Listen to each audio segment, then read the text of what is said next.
The competition for listings is going to get fierce in the next coming months to maybe coming years as buyer agency is under threat and more agents want to become listing agents.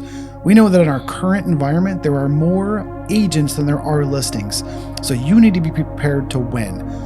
Go back and listen to our last episode if you missed it about how to actually win the listing. But today we're going to get super deep into the listing appointment and how we conduct that, give you the secrets and the tips you need to win it almost every time. Welcome to the How to Real Estate Podcast. We are your hosts, Jeremy Smith and myself, Kyle Lindsay. Jeremy, welcome back to another action-packed listing episode. Dude, I'm ready to get after it. Yeah. I'm ready to get after it. We just teed you guys up on episode 16 of all the things you need to know and have in your arsenal to win listing appointments. And I'm excited to go more in depth about this particular part, right? Because on the last one, we talked about preparation and showing up and all that stuff that really matters. But right now, we're just going to go really deep on one aspect of that, which is conducting the listing presentation. Yes. I'm pumped about it. Yeah, dude, what are some things before we get into this too much? What are some things that folks listening should really be listening for? What should they pay attention to? Yeah, so when you're doing this, there's a lot of whys behind the whats. And I do feel like as you should be as a lifetime learner, understanding those will help you understand going forward how you might adapt or modify. But really understanding the whys helps you deliver the what's even more importantly, meaning like, why do we do things in a certain order? Right. Why do we say things in a certain way? Why are we teeing up or future pacing instead of just telling someone something? Right. There's a lot of interesting intricacies that have taken years and years and thousands of dollars in coaching and lots of books and time spent refining. There's a lot of time and energy that has gone into this and how we do this, that really, when you understand the whys behind it, could hopefully maybe even unlock other parts of your business. Absolutely. All right, dude. So let's get into this. We're going to talk to the folks about all the phases. We're going deeper on all the phases. So let's start with the goal setting and the situation review. Yes. Now, this is in my opinion the most important part of the presentation, and it happens right up front. I have won listings in this part without ever even having to go into the presentation or any other stuff right here. And to really set yourself up for success, go back and listen to the last episode. You need to have that phone call ahead of time. Now, can you still have success in this part without it? Yes. But you are making it easier for yourself to have success if you have that phone call. Because one of the first things I like to do, it helps set yourself as a professional, say, hey, during our phone call, this is what we discussed. Here were the goals. This is why you told me you're moving. This is what you told me with the house. Is all that still correct? Was anything else jogged your memory? Or how does that sound? And normally you get 100%. They agree. Some people might not do this because it sounds redundant. Why would I do that? Why would I confirm what I already know? Well, you are confirming a few things in their mind. One is that you listened. Right. You're showing them that you not only took the time to have the phone call, but you paid attention to what they said. You took notes and you listened. And now you're able to intelligently summarize what they said back to them. And you're building a bond here. Right. And that is, you're starting to establish like and trust here, not just know. And I think that is super important. Absolutely. Absolutely. And then sometimes things change. Mm-hmm. Between the time you talk to them on the phone and the time you get to that door and you're having this conversation, sometimes things change in that day, right? They just made all of the difference. And now you have new information. Yep. Maybe that increases their motivation. Maybe it decreases their motivation, but you need to know. So some questions I like to ask is, hey, I mean, this is probably my go-to question. Tell me more about your situation. Mm-hmm. Just that. Yeah. Tell me more about your situation. Mm-hmm. That it's intriguing. It'll get you more stuff. So that one's pretty simple as far as explanation goes. It's a lot more, I guess, complex when it comes to execution of it. Like, you've got to really be a good listener and have good questions teed up. Mm-hmm. There's a book out there. I know you love this book, Kyle. I love it too. Exactly What to Ask for Real Estate Agents. Mm-hmm. If you guys don't have that book, go get it. It will help you with questions that you can ask in this process. Not only that, but and we've mentioned it before, but Chris Voss is splitting the Never Split the Difference. If you are not great at this part or your conversational skills might be lacking, those 2 books alone will elevate your game big time, because this whole thing, this whole portion of the process is you should be talking as little as possible. You are teeing up really good questions. You're using mirrors, you're using labels, you are using tactical summaries and tactical empathy to really get them to open up to you here. Right. This is why I can win listings a lot of times right here. Because by the time we get through this conversation, sometimes these people, like no agent has ever gone this deep with us before. Yep. And really understood our motivation or what we're doing, what we're talking about, or, the whys behind the what's for the sellers, So, and building that connection is super important. It sets you up for success during the presentation portion we're going to get to. Absolutely. And it brings me to a thought of something that we've all heard said is people don't care how much you know until they know how much you care, right? When you're showing them that you do care, right, then they're going to be more open to listening to what you guys have to say. So do that, do it well. Now you guys need to start taking some notes. Like if you're in your car, just listen. I know it's hard to listen and be really intentional, and focus on what you're listening to in the car, especially a podcast. But listen up, because here's some stuff that's really going to make an impact on how you conduct your listing appointments from here on out. The next thing we're going to talk about is the walkthrough. Yes. All right. So why do we do the walkthrough? Well, we do the walkthrough because, one, it's an opportunity to develop rapport. It's an opportunity to get to know the product. It's an opportunity to see things about the home that you haven't seen yet, that may be some points of suggestion, like, hey, we need to replace this carpet, or we need to stretch the carpet, or we need to repaint this room. Like, you're going to start seeing stuff in the home that needs to be addressed as you're doing your walkthrough. You're gathering data. You're learning the product that you're getting ready to sell, and you're getting in order to sell a product, you've got to believe in it too, right? So you've got to do this walkthrough and start to fall in love with this house, right? So that you can go out there and sell it. So on your walkthrough, Kyle, when you're doing yours, what are some key things that you typically do during your walkthrough? And so, well, first off, when I'm talking to the client, like we say walkthrough, but when I'm talking to the client, I call it an inspection. Okay. Because it reframes what they expect in their head. Gotcha. A walkthrough is a tour of the house, and they are showing me how great their house is. An inspection carries with it a little bit more of a keen eye, where we're looking for faults. All right. So we're inspecting the house. So while I'm walking through, or inspecting, whichever one you would call it, I'm asking a few important questions that Jeremy asked said in the last episode. But tell me what you love about the house. I even like to go through room by room. Hey, what do you love about this room? Or hey, what do you don't? What is something you would change about this room, or known deficiencies? I'm trying to find everything else out about it that I can. But here's some sneaky little ninja hacks that we're going to give you right here. When I see something that needs to be fixed or changed, I take a picture. I don't say anything. I look at it, and I might make a small sound like, You need to turn the volume up if you didn't hear that. Just, Just a little, yeah. Write that down. And yeah, write down that sound right there.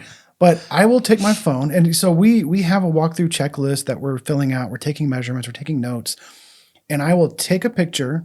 I'll make that sound, and I'll put a note. And what do you think the seller does when I do that? They look at me and they go, "Oh, one of two things happens." They go, "Yeah, I was gonna fix that. I was thinking about fixing that. What do you think I should?" Yeah. Or they say, "Well, what did you see?"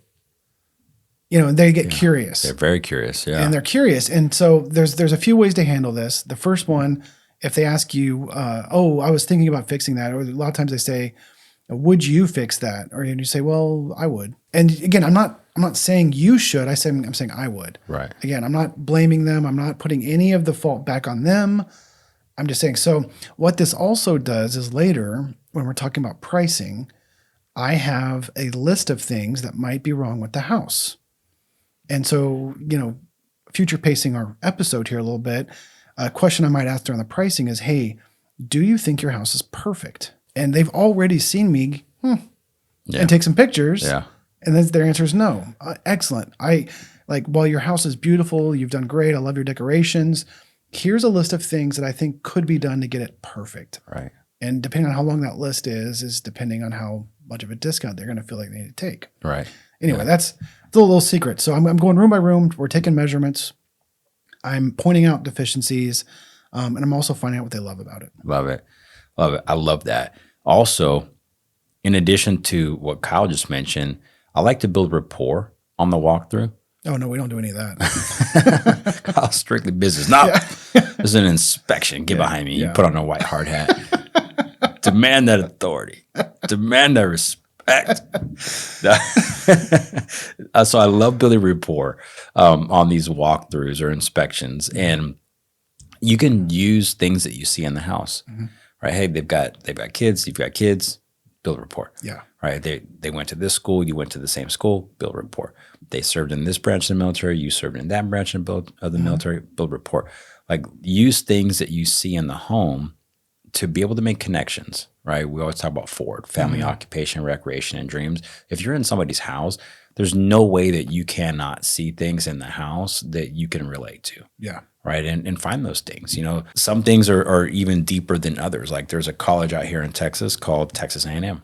Gross. So Texas A&M is like, it's a cult. You know, if you've been to Texas A&M, like it doesn't matter where you're at in the world. This is why I love that college. Yeah. Like it doesn't matter where you're at in the world. You see another Aggie and y'all are family. Yeah. Right. So going into that, I mean, stuff like that, you want to take those opportunities to strengthen the bond. Yes. Right. So do that as well as all of the other stuff that we mentioned before. How long, let's say a 3,000 square foot home, how long do you think a walkthrough or an inspection like that should take? I try to keep them under 15 minutes, 15, 20 maybe, depending on the size or how many different nooks and crannies. Because when you're doing a measurement of every single room, so occasionally it just takes a while to get them all jotted down, things like that. So, you know, I try to keep it somewhere in that range. So right now, if you're keeping track, the opening, the goals, the communication up front, 15, 20 minutes, this portion 15, 20 minutes. We might be 40, 45 minutes into the appointment at this point. Yeah. Yeah. And, you know, to take it one step back again to give you all the why, a lot of people ask us, why don't we do the inspection first? Yeah. For two reasons. One, it's not expected. Every other agent does it that way. Yeah. So you're already differentiating yourself again, and you're controlling the appointment. So everyone else, you know, a lot of times you walk in and you have a great line at the beginning, like, hey, where can I set my stuff? Or however you do that. But most homeowners, if you don't speak real quickly and try to control right away, they ask you, oh, well, let's look around. And then, say, oh, hey, do you mind if we just sit down and actually go through a few things first before we check the house out? Yeah. However you do that, but you're controlling the appointment. The second thing is after you have that nice conversation up front, now you're building tension there, right? You're asking a lot of questions. They may start feeling, you don't want them to get burnt out. Right. With a lot of questions, a lot of asking, a lot of talking. So this is also a pressure release valve is the inspection, because we're about to go right back into the presentation. I need them focused. So I need them on point, paying attention to my presentation. This helps relax their brain. It puts them a little bit more at ease. And it's that pressure release valve moving into the presentation. Very great point. Very great point. Something that I was on a listing appointment just a couple of days ago, and this came up where we're doing a walkthrough, and the homeowner is showing me things that I'm like, that's kind of irrelevant. Like, but although I thought that, I paid attention to those things like they were like the master bedroom. Right. So just a suggestion that you guys are doing your walkthrough, and they're like, oh yeah, here's a coat closet, and here's this little vent. It does this. Like really put a lot of value in the things that they're showing you. Right. Because they're excited about it. You should be excited about it too. If you start dismissing it, they're going to start feeling like you don't think that their words matter. Right. And we don't want that. Right. Right. So, okay. So we do that inspection, come back to the table, sit down for your listing presentation, and we pull out our computer or laptop, iPad, tablet, whatever you're using. You're getting ready to start your presentation. What are some key pieces of information that should be in a listing presentation? Well, we structure ours very methodically. You and I have gone through this several times and refined and refined and refined. Just to reiterate, we've spent thousands. You don't want to know the total combined between us that we've spent in coaching. Oh God, yeah, and tens of thousands. getting these things. So, we structure this in a very specific way. The next portion of our listing presentation is all about the market. And some of the ways I like to tee this up and kind of frame it, because again, you're framing to your potential client how to think about things. Right. And so one of the things I like to ask is, what have you heard about the market lately? That's a good one. They'll normally give you some sort of answer. You'll go, oh, interest rates are terrible, or it's a great time to sell, or it's a terrible time to sell. Whatever headlines they're reading, you're about to get. Mm-hmm. That might actually spark different questions. You might want to dig in further, like, oh, where'd you hear that? Or, how do you feel about that? Or, whatever, however you want to dig into that, you can. But a lot of times I tee that up. And the key phrase here is, after whatever the answer they give you, let me give you what the real data says. Once again, you're not saying what I'm saying. Let me show you what the market data really says. Something along those lines. You're framing the market data as the expert, because it's facts. And that's when you can bust out current interest rates, average sales prices, days on market. However you want to frame the market conversation, we typically use 3 or 4 stats. Again, I'm not trying to do a full-blown market update here, but I'm trying to give them an overview of what it's like selling homes.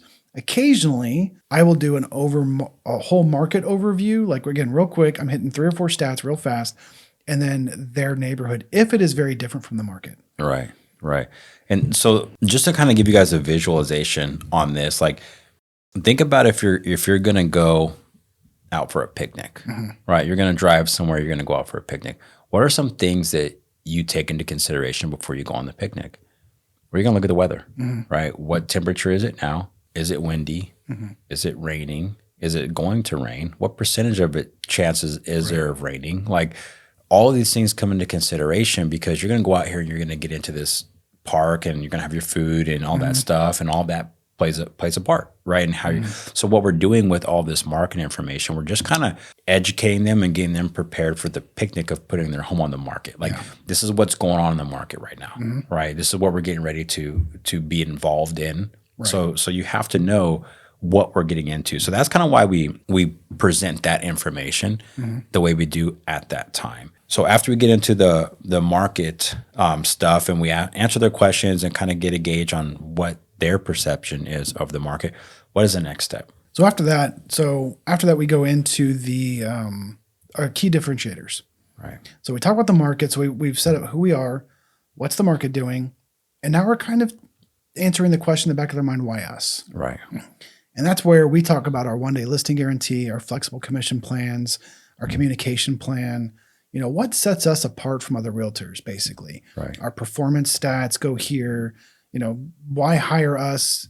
We have a slide in our presentation that shows the average performance across the market and our performance. And, shocker, it's better. Right. And shocker.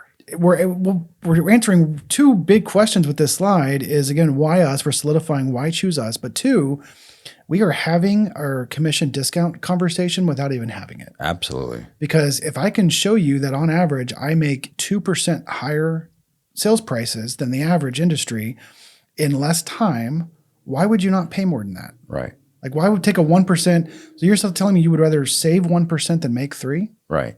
Exactly. The math isn't mathing. Exactly. That's a mathlicious stat. Yeah, I like that one. And you know what?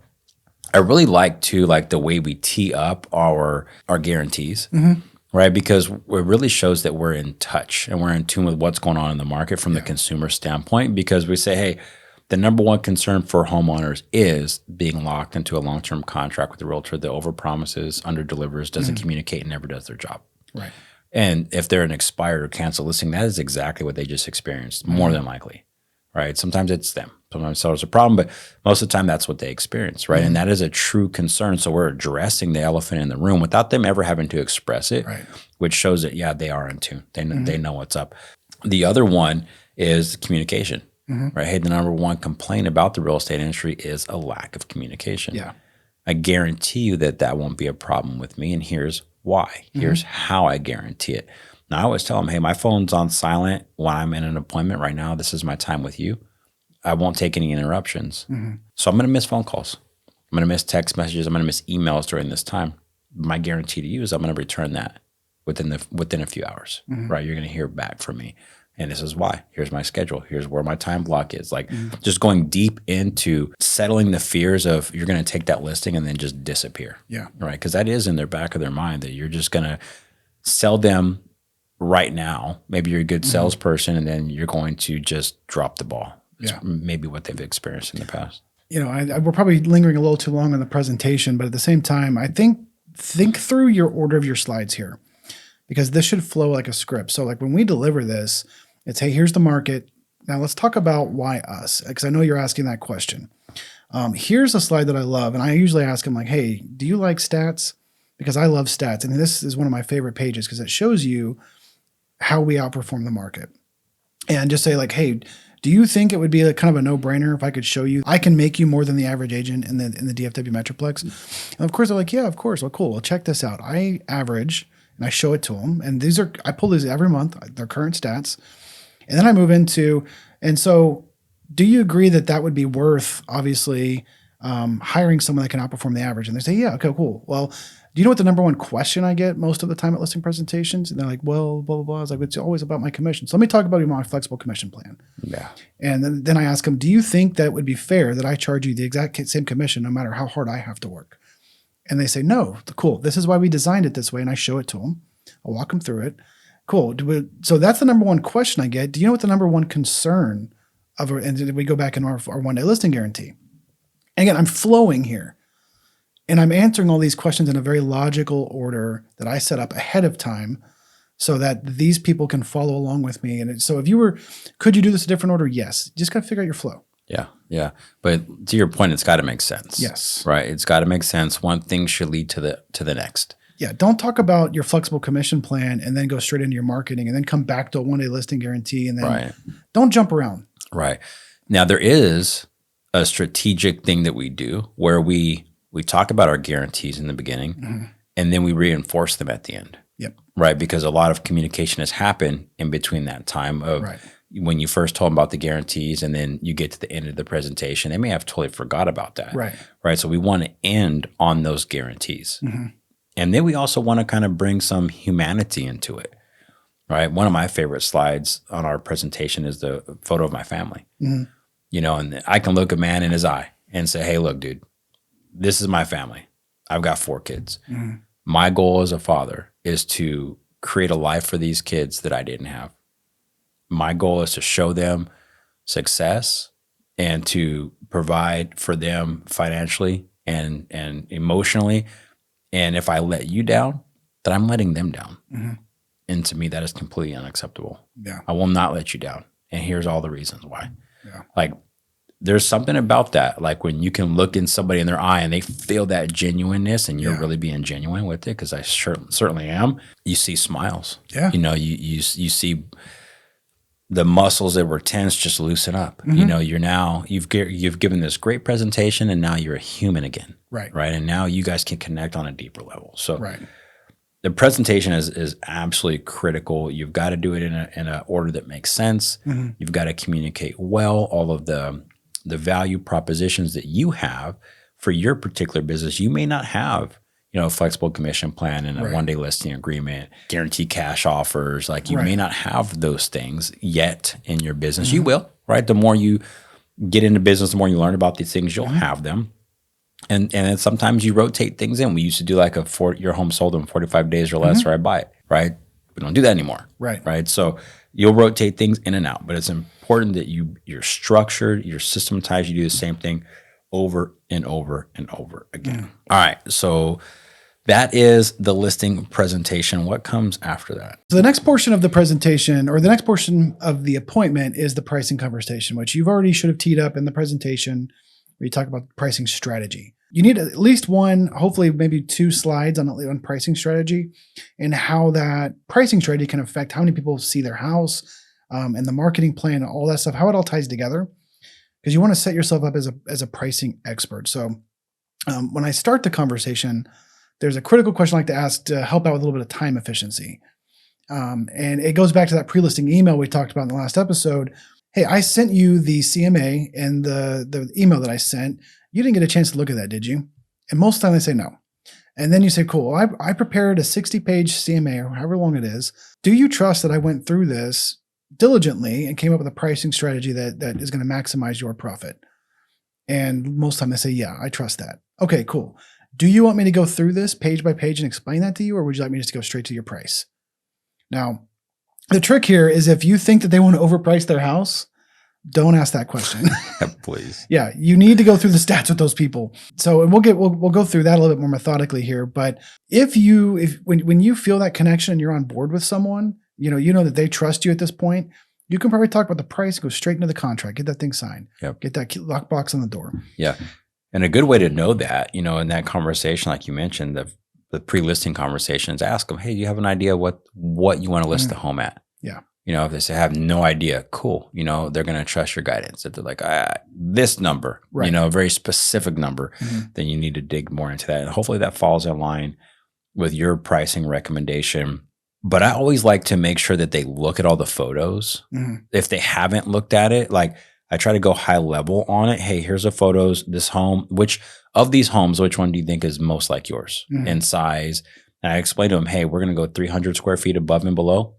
Our goal is to try to anticipate what an appraiser is going to say, and then what the market's going to say. Right. And then we're going to use your active homes as your competition. We're going to use sold homes as real data, right? Because we don't know what your competition is going to close at, but we do know what these closed homes closed at. Right? Those are your comparables, and really try to lead them down the path of a correct answer. And see what they say. Looking at photos, hey, how does your home compare to the bathroom on this one?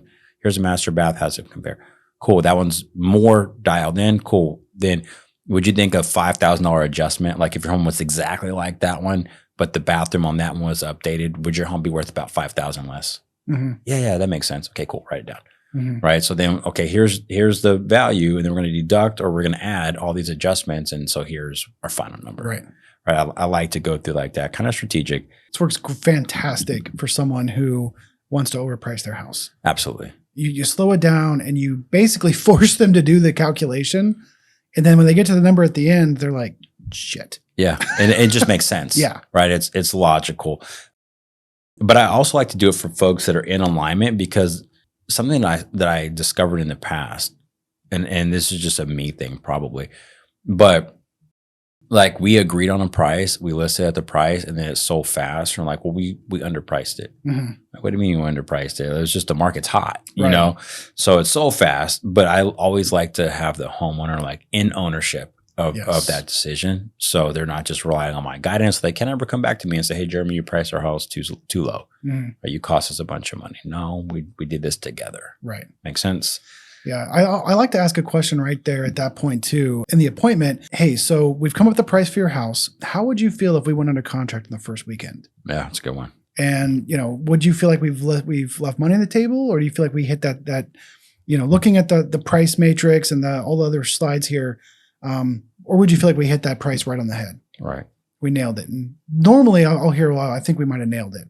Perfect. So if that does happen, I go back, well, hey, and if I start feeling any sort of this is a little off topic, but if that does happen in the first weekend, we've listed, we've done everything, we get an offer, and I start feeling a little hesitation from them, like, hey, remember when we talked? We said you would have feel like you nailed it. Are you still feeling that way, or are you feeling a little iffy about this? And you might feel, well, I'm feeling a little iffy. Like, well, we can always reject it and raise the price. Yeah.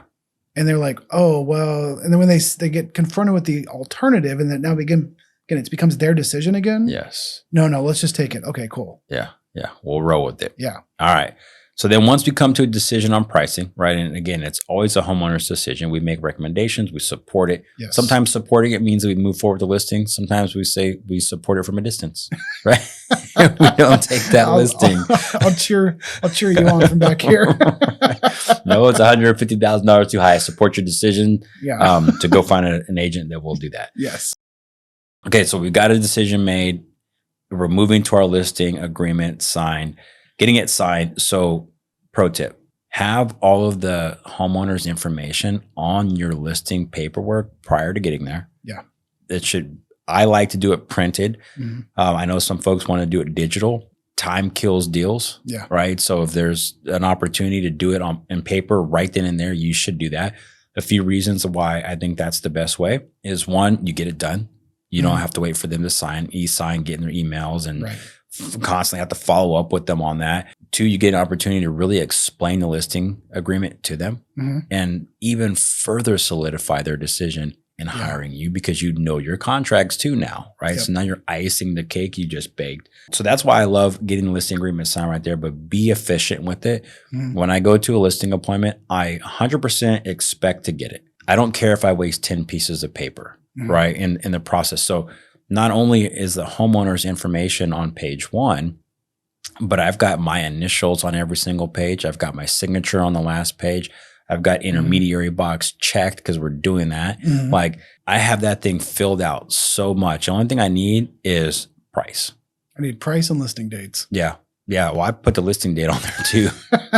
Today, Yeah. we're listing that thing today. Like I put all I need is price. Yeah. That's it. That's all I need on my listing agreement is price. So I will legitimately go through and say, hey, here's paragraph 1. All of y'all's information is already there. Can you add your best phone number and email address? That's it. Hey, here's this. Oh, exclusions. I'll ask them about exclusions or anything we're not leaving with the property that's attached or an accessory. I may need to fill that in. And then just walk them through every single paragraph, paraphrasing, of course, but in order to be able to do that intelligently, y'all need to have studied this thing. Yeah. Right. And have some knowledge of what it means, what all of the things mean, especially the ones where it relates to commission. Like when is it payable? Right. When have you earned it? When's it payable? Right. Those are good things to be able to explain. The protection policy. Go through and I even highlight where I need them to initial and sign. Yeah. Right. That way it's super simple. Yeah. Right. All of this is in the preparation phase. What additionally do you do when you're getting the listing agreement signed? This is pretty in alignment right here. Yeah. I used to do the DigiSign. I was doing paper, had great success with it, but I thought, this is a waste of resources. Let me go back to DigiSign. Now I would show up with it pretty much. It would same thing. It's already done. I'd already created the signing packet. I've already had their information. I've already set up everything I needed to set up other than just filling in a few blanks and having them sign it. But that's still created, like now I had connection issues in the house and I couldn't get it sent or, it still created some sort of friction. Yeah. And I saw a lower percentage of people signing it. So I went back to paper. Yeah. So 100%. And I get like a lot of times I'll jokingly, hey, this is the last time you'll get a piece of paper from me. Right. It really is. And you sign it. Yeah. But it gives you the chance to flip the pages over and go through it and things like that. And I've experimented with sending a signing digitally with an explainer email with a 15-minute video going through it. It never works as well as just doing it in person right there. Yeah. So I just want to back that point up. And we do pretty much 100% spot on right there. Yeah. And be thorough with it, y'all. This is a legal document. Be completely thorough. Make sure all your I's are dotted, all your T's are crossed. Like there's no missing information that needs to be input in there. Know the agreement so that you can explain it intelligently to these folks and further solidify that you are the expert. And then once you have this listing agreement signed, it's very important to educate them on what the next steps are. Yeah. Right. What are the next steps? You should have your going live date dialed in if you can. Like if their house is immaculate, sometimes people live like that. Right. They live in staged homes. Yeah. You're like, okay, cool. There's really no barriers to us going online. When do you want to go? Right. When do you want to go live? When are we doing photos? If you can get that information now, we just had a listing appointment where he's like, I need to get the house painted on the inside. Like we got some contractor stuff to do. So we don't know these dates yet. Right. But it was communicated to him that part of the next step is identifying those dates. Yeah. Right. These are the next steps. This is when the sign's going to go in the yard. This is when we're going to go live on the market. We're going to do an open house the first weekend. This is how you're going to get all these documents that you just signed is we're going to scan them in. Our admin team is going to take them and they're going to email you a welcome email. So that now you have all their information. You're going to have all the documents that we just went over. And if we're missing anything, they're going to ask for that. Yeah. Right. So set expectations of communication with our admin team. And a pro tip here, always set a listing date, even if like in this particular situation where a lot of work needs to be done in the house and we don't know exactly when it's be ready, set a listing date because even if you have to change that, having a deadline will automatically make them get that work done faster. Yep, absolutely. Definitely set that deadline. Yeah. That's great advice. Anything else with next steps? No, I think that's perfect. You just again, as a professional, you want to future pace what will happen, and then you want to deliver on what you said is going to happen. Yeah. Keeps setting expectations and fulfilling expectations. That's what's going to lead you into, long-term is better reviews, actually people leaving reviews, referrals, and just delivering a fantastic experience. For sure. And it's all part of the experience. It's all part of leveling up in business and getting more clients and more repeat clients and referrals is that experience. You know, so I'm really glad you brought that up. That we want to create an experience for these folks that shows them and makes them feel that we are the professionals that they can trust with this adventure in their life. Yeah. I mean, and this is maybe for a future episode, but this is a fantastic time to ask for referrals. Yeah. Like you've done the listing appointment, you've gotten the house ready, and the house just went live. Hey, we just went active. This is fantastic. I can't wait to get you under contract. By the way, hopefully you've had a fantastic experience right now. Who else do you might know that might need to buy or sell right now? Yeah. Yeah. Absolutely. Anyway, we'll get into more lead generation referral strategies later. Yeah, for sure. Well, guys, remember, this is all about you leveling up in your business and increasing your listing inventory. BAC may be going away, it may not be going away. Either way, listings are the more profitable of the two when you look at listings and buyers. So if you want to be a listing agent, these are all the things that you have to have in your arsenal to not be average, right? To stand out, stand above the crowd, increase your conversions, increase your level of business, increase your level of service, and just level up, right? These are leveling up tactics that you guys can put into play immediately. If you have questions, you can email us at the howtorealestatepodcast@gmail.com, or you can comment below. There's going to be links below in the show notes where you can access Kyle and I directly. Go back and listen to episode 16. If you haven't, we offered up a freebie in there. So if you want to get that freebie, go listen to episode 16 and it'll tell you exactly what to do and how to get that freebie. If you haven't subscribed, please do so now. Hit the like, share this with another real estate agent that you think would benefit from this information, and go back and check out past episodes, guys. We've got some good ones. Episode 13, you need to go listen to that one. So, and coming up next is an interesting look at why or how to think about joining a team. Yeah, how to think about it. That's a good way to put it. Yeah, how to think about it. We're not going to tell you the right answer because there may be different right answers for different people, but really kind of reframe how you think about it, especially if you're open-minded. Yeah, absolutely. All right, y'all. Thank you guys for listening. We'll see you on the next one. Peace.